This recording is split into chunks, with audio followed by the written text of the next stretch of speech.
sharply against his legacy these days, you know, tearing down his statues and this sort of thing. Franco is an interesting guy in that he reminds you just how new democracy is, even in parts of Europe where we think of it as being very entrenched. It's like, imagine if America had only been a democracy since the time of Richard Nixon.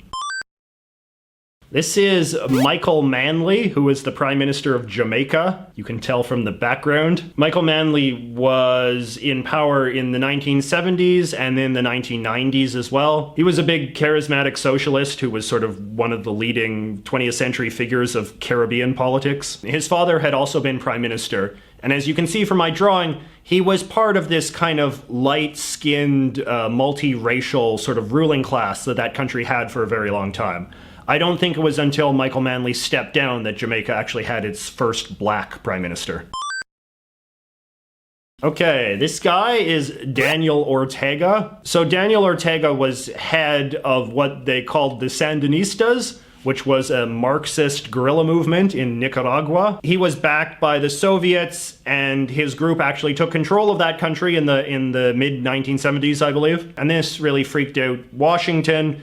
During the Reagan administration, they put a lot of effort into trying to get Ortega overthrown. America backed this anti-Ortega militia known as the Contras. This, of course, eventually led to the Iran-Contra affair, which is this whole other story. In the early 90s, I believe, Ortega held elections and he was voted out. But the ironic thing is that Ortega has since been voted back in power, and he is in fact still the president of Nicaragua to this day. And he has been quite a brutal ruler in a sort of Chavez type of way. Not quite as bad as Venezuela, but maybe heading down that path.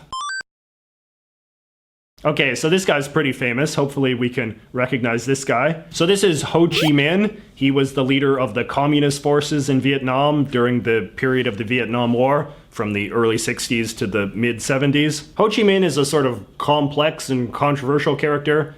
Don't really know what the mainstream historical consensus is on him these days. You know, he ruled the north of Vietnam as a very brutal dictator, but you know, the south was also run by brutal dictators, so I think a lot of folks would say it was this was part of the problem of the Vietnam War. It was a very morally gray situation. I think there is a general understanding, though, that Ho Chi Minh was very charismatic and was also very good at presenting the communist cause not strictly as an ideological thing, but rather as a sort of liberation movement, you know, the liberation of the Vietnamese people from foreign oppressors, who in this case were the Americans. All right, so this is Edward VIII.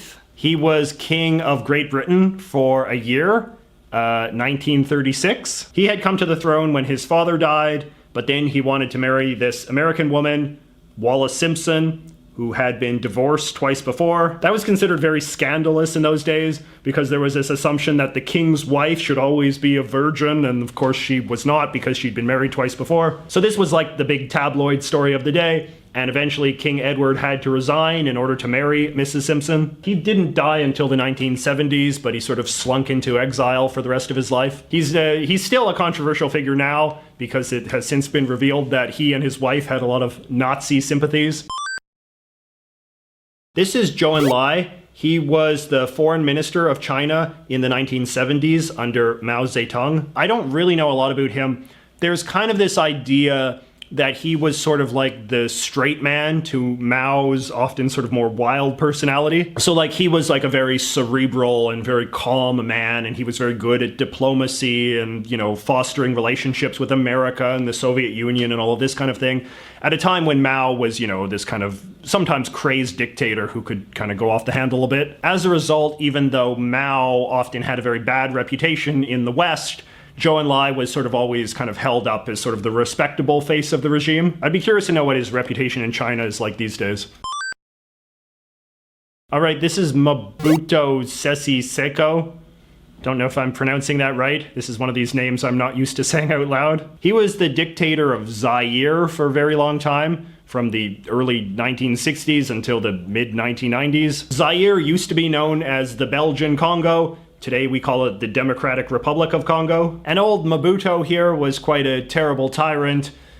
very much considered one of the worst dictators of Africa in the 20th century. Famous not so much for his body count as much as just his incredible greed and vanity. He ran a government for his own personal benefit. He stole all of this money so he could live in wealth and luxury at a time when the people were starving. A lot of folks would still hold him responsible for the dysfunction that country has to this day.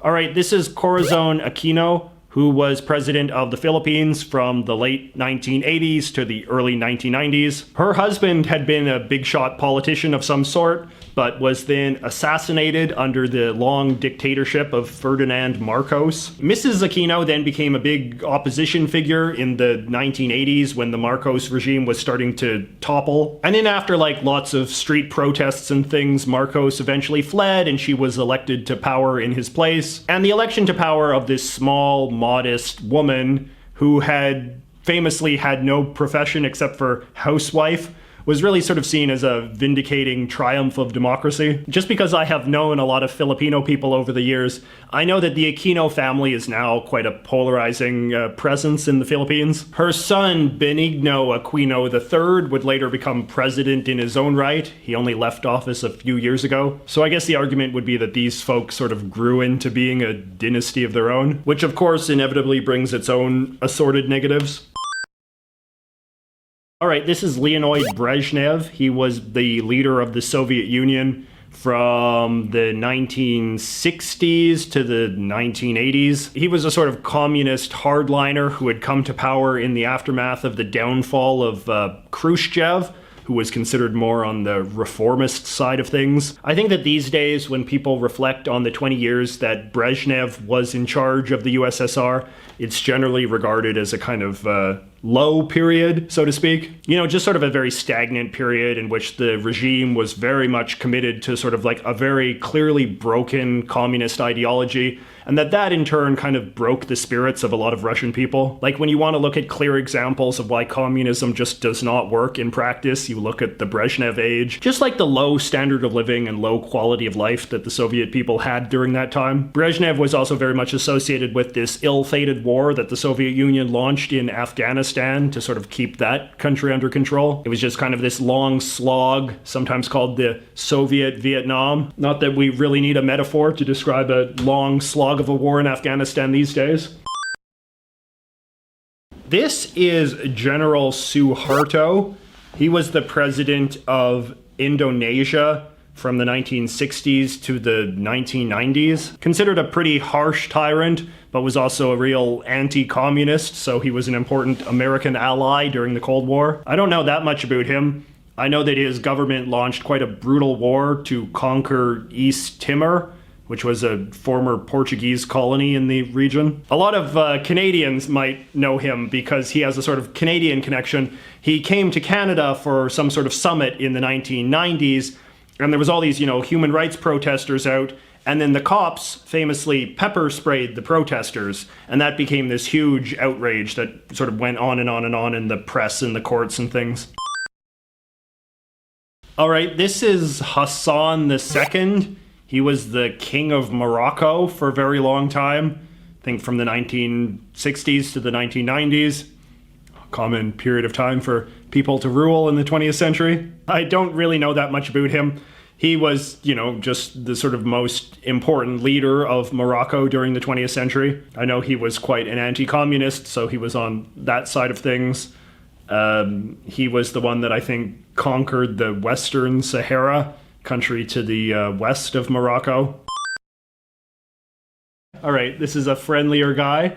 This is Archbishop Desmond Tutu. He was an Anglican archbishop during the era of apartheid in South Africa. In the 1970s and 1980s, at a time when the apartheid government was becoming increasingly dictatorial and totalitarian, the churches of South Africa were one of the few remaining bastions of freedom. And Archbishop Tutu was seen as somebody who sort of led the resistance to the regime from the pulpit. He was a very respectable man because he preached nonviolence at a time when basically all of South African society was consumed by violence. The dominant anti-apartheid movement of that time, the African National Congress, was engaging in terrorism. to counteract the violence of the apartheid regime. And so Desmond Tutu was very much a man who sort of stood beyond all of that and sort of preached for non-violent solution, which was eventually what brought peace to South Africa. Desmond Tutu eventually won the Nobel Peace Prize, which was very fitting. You know, a lot of subpar people have won that award over the years, so it is nice to remember that it has also